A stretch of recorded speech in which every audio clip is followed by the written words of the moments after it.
Hey students, welcome back to our YouTube channel pro classes. तो students, जैसा कि हमने अपनी पुरानी वीडियो में आप सभी को प्रॉमिस किया था कि हम अपने इस यूट्यूब चैनल प्रो क्लासेस पर यूपीएसआई, ग्रुप डी कांस्टेबल या अन्य किसी भी स्टेट के कांस्टेबल की और ग्रुप डी की जो भी वैकेंसी होगी उन सभी की तैयारी फ्री में कराने वाले हैं। जिसके चलते हम अपनी पहला लेक्चर लेके आ गए हैं, जिसमें हमने पहला टॉपिक जो लिया है वह है हमारा एंशिएंट इंडिया, प्राचीन भारत। जिससे हमारे नॉर्मली किसी भी एग्ज़ाम में 4 से 5 क्वेश्चन या मैक्सिमम 7-8 क्वेश्चंस पूछे जाते हैं। ये जो हमारा अभी हम सिलेबस शुरू कर रहे हैं ये हमारे यूपीएसआई के लेवल तक का है। बाकी इसमें कांस्टेबल या अन्य कोई भी एग्ज़ाम जो हमारी इस लेवल का हो उसकी तैयारी आप निश्चित रूप से कर सकते हैं। कंप्लीट तैयारी उससे मिलेगी, इससे बाहर आपका कोई क्वेश्चन नहीं जाएगा। तो चलिए शुरू करते हैं। तो प्राचीन भारत के बारे में हमें जानकारी कहाँ से मिलती है? जो हमें जानकारी मिलती है उस जानकारी के हमारे पास 3 सोर्सेज होते हैं। पहला सोर्स है हमारा पुरातात्विक साक्ष्य।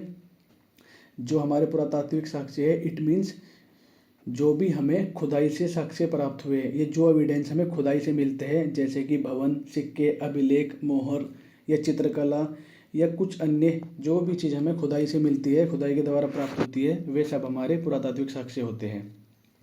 दूसरा आता है हमारा इसमें विदेशी यात्रा से प्राप्त वृत्तांत। जो हमारे विदेशी यात्री उस समय ये किसी राजा के द्वारा भेजे गए या हमारे राजा के द्वारा भेजे गए किसी दूसरी जगह पर जो भी समकालीन थे या हमारे राजा प्राचीन काल के उनसे कैसे संबंध रखते थे, समकालीन टाइम में हम क्या क्या उनसे लेते थे, क्या क्या उनको देते थे, इस सभी के बारे में हमें जानकारी मिलती है। तीसरा आता है हमारा इसमें साहित्यिक साक्ष्य। यहाँ पे हमारा जो सबसे इम्पोर्टेंट है वह है हमारा साहित्यिक साक्ष्य। तो स्टूडेंट्स, इसमें हमारे 2 टाइप के हो जाते हैं। पहला होता है धार्मिक, दूसरा होता है गैर धार्मिक, जो कि मैंने आपको यहाँ पे पूरा डिटेल में समझाए हैं। पहले हमारा होता है धार्मिक, दूसरा होता है हमारा गैर धार्मिक। धार्मिक में हमारे आते हैं वह साहित्य जो कि हमारे ब्राह्मणों के द्वारा लिखे गए हैं, जिसमें हमारे वेद, उपनिषद, आरण्यक, पुराण और स्मृति।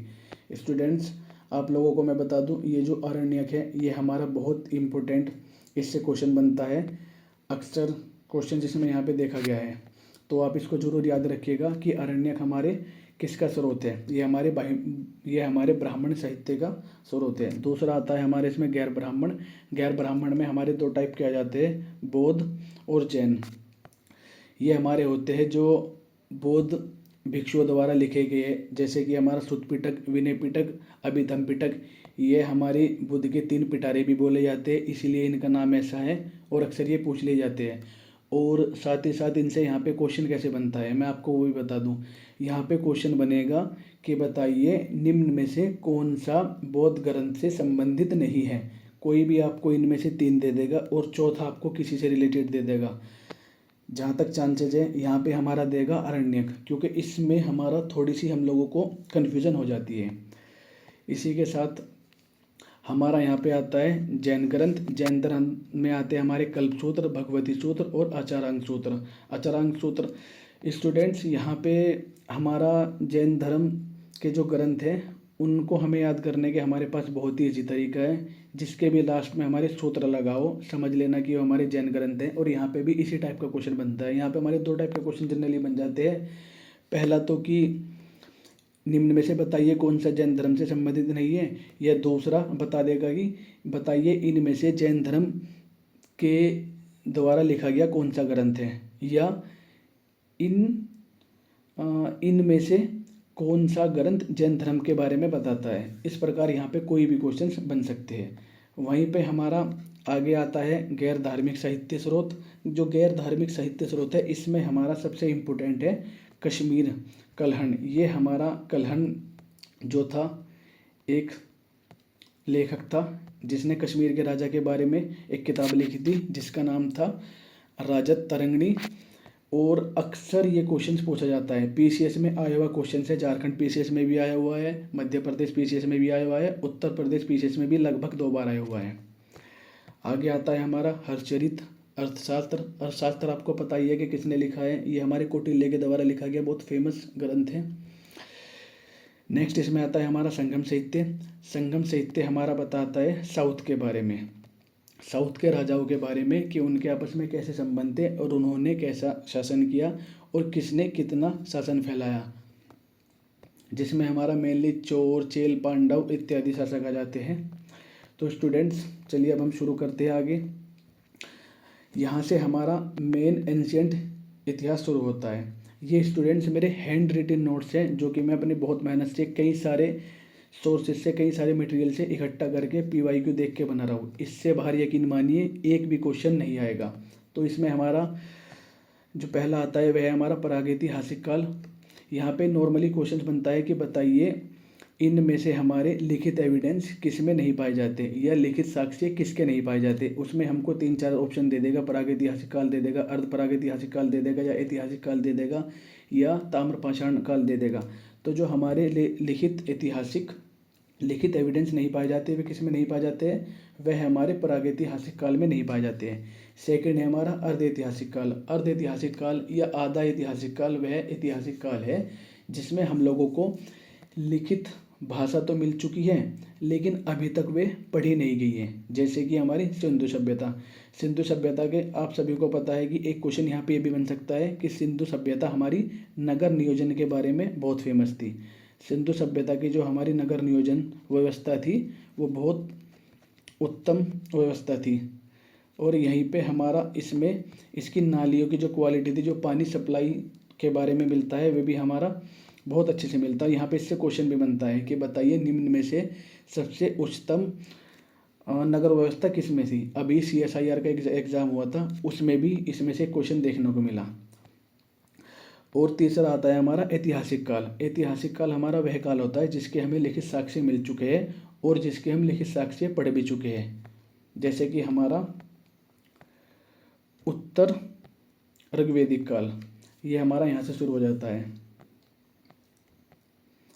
ऋग्वेदिक काल या उत्तर ऋग्वेदिक काल हमारे यहाँ से शुरू हो जाता है। इसमें हमारा नेक्स्ट आता है हमारा पुरापाषाण काल। पुरापाषाण काल हमारा वह काल होता है जिसमें हम ये देखते हैं कि जो हमारे लोग थे वे कैसे थे, कहाँ रहते थे। ये लोग थे, जरूरी नहीं कि उस टाइम हमारे भारत में रहते थे, ये पूरे एशिया माइनर या यूरोप, ये कहीं भी रह सकते थे। तो उसी में से मिलता है पुरापाषाण काल जो है, इसके भारत में कोई साक्ष्य नहीं पाए जाते, सबसे पहली बात तो ये। दूसरा, ये कैसे लोग होते थे, ये हमारे आखेटक और खाद्य संग्रहण काल के लोग होते थे। यहाँ पे जो क्वेश्चंस बनता है वो यहाँ पे यही क्वेश्चंस बनता है कि हमारे पुरापाषाण काल के लोग कैसे थे। तो इसका आंसर हो जाएगा आखेटक। इसका आंसर हो जाएगा स्टूडेंट्स हमारा आखेटक और खाद्य संग्रहण थे। यानी कि ये लोग हमारे कैसे थे, ये लोग हमारे आखेटक थे। इट मीन्स शिकारी थे, शिकार किया करते थे। और शिकार किया करते थे उसी के आधार पर हमने इनको थोड़ा सा बांटा है। जो हमारे क्वाड्राइट पुरुष है जिनको हम पेलियोलिथिक बोलते हैं, वे हमारे एक पत्थर यूज करते थे क्वाड्राइट, जिस वजह से हम इन्हें कहीं कहीं पे आपको क्वाड्राइट संस्कृति में देखने को मिलेगी। दूसरा आता है हमारा चौपड़ चौपिंग संस्कृति। यह हमारे पंजाब, जो कि पंजाब वर्तमान में पाकिस्तान में अवस्थित है, सोहन नदी के किनारे, ये लोग हमें वहाँ मिलते हैं। ये संस्कृति हमें वहाँ पे मिलती है। यहाँ पे इसमें क्वेश्चन जो पूछा जाता है अक्सर नदी पे पूछा जाता है कि बताइए सोहन नदी कहाँ पे अवस्थित है। तो इसका भी आप अच्छे से ध्यान रखिएगा।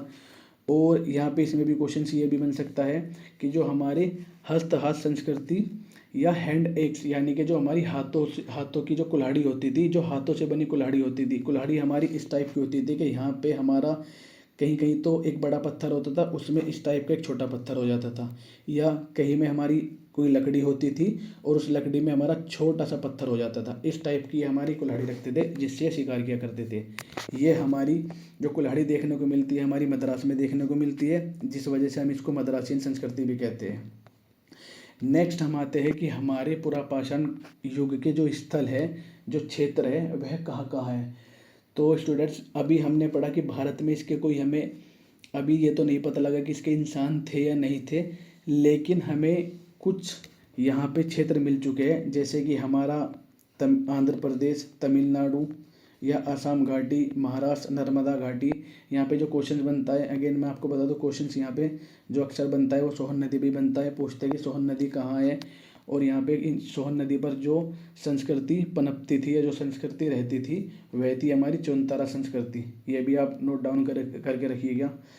और हमारी ये जो पूरा पाषाण संस्कृति थी, इसको हम छोटे छोटे से आधार पर, छोटे छोटे से जो इसमें हमारे जो फ़र्क था वो ये था कि एक तो हमारा क्लाइमेट को लेके था, सेकंड हमारा इसमें हथियारों को लेके था। तो हम इसको क्लाइमेट और हथियारों के आधार पर, या हथियारों के आधार पर जो हम मानते हैं वो हम 3 टाइप की मानते हैं, निम्न पुरापाषाण, मध्य पुरापाषाण और उच्च पुरापाषाण।